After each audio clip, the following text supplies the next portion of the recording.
A very good morning, welcome. It's Jeff Laughton just before 11 o'clock on Monday the 12th of May.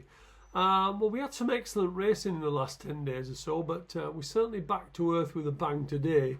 Although we do have York's Dante meeting to look forward to, which starts on Wednesday. Now, it's been a very profitable May so far, and I did manage to highlight a couple of nice price winners on here on Saturday, with Murafiore winning at 9-2 and Rainbow's Edge winning at 100-30. And we made, I saw on the private service, I made almost 30 points profit last week after having 9 winners from 13 bets. And if you want to know a bit more about the private service, you can always email me at the address below, which is jefflawtonmanagement@gmail.com. I've got 2 very strong bets on there today, and these bets are always released at 8:30 in the morning. Also, as I always say, if you want to know when or if I put a video up, please hit the subscribe button. It's totally free, and YouTube will send you a notification that a video is online, and then you're not waiting around. Now, I don't know if you saw the racing from France yesterday, but I have to say I was very surprised and disappointed that She's Perfect got demoted after winning the French 1,000 guineas by a nose. I watched that race from the head on and also the scout camera, which is the one taken from behind the field. The winner must have gone to her left by less than a foot, but horses don't run exactly straight. They're not in lanes, so if you disqualified every horse that veered, or not even veered, that's too harsh, but let's say meandered. If you disqualified every horse that meandered 8 to 10 inches, literally every horse would lose the race. I think they have to appeal that decision, but I wouldn't be over optimistic in France. A similar thing happened to me in France a few years ago with a horse I'd called him. Unfortunately, he won the Group 2 pre-Robert Papin comfortably enough, but the fourth horse objected to him, and we had to wait over 2 weeks before we got a decision that fortunately went my way. It was a nonsense objection, but they turn over so many results in France for the slightest infringement. And what about poor Kieran Schumacher after the week he's had? Talk about kicking a man when he's down. But let's get straight into today's racing, and let's look at Catterick to start with. In the 2:17, Surprised of Ed Bethels was impressive when he won on second start at Beverley. Now that was over a stiff 7.5 furlongs, and he looked to need every yard. Here he runs on one of the sharpest 7 furlong tracks in the country, and having not been seen since September, I just worry he may get caught out.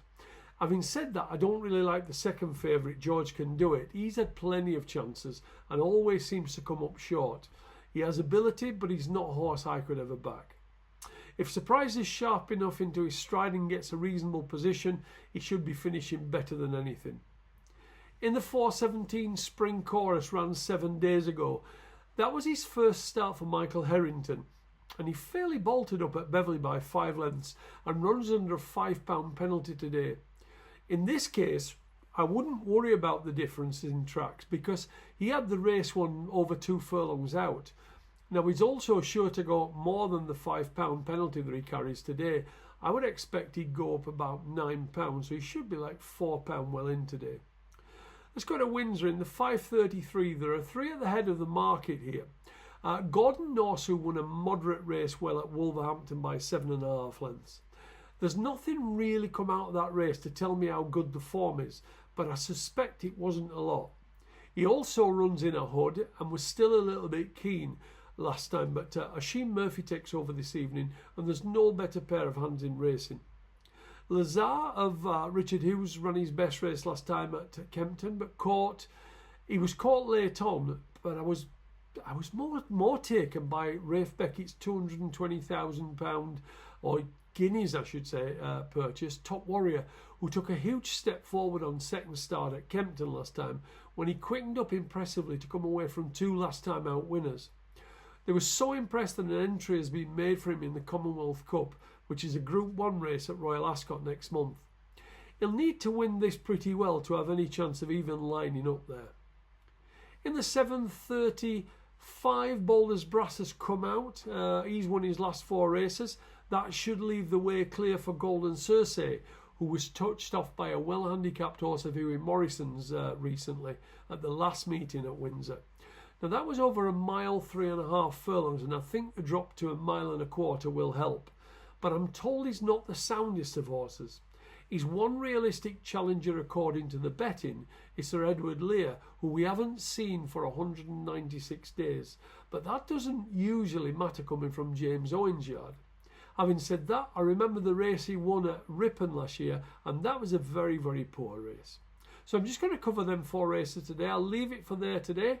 Remember to hit that subscribe button if you want to know when I'm putting the videos up. And if you're interested in the private service, drop me a message below at jefflaughtonmanagement@gmail.com. Thanks very much. I'll talk to you tomorrow. Thank you.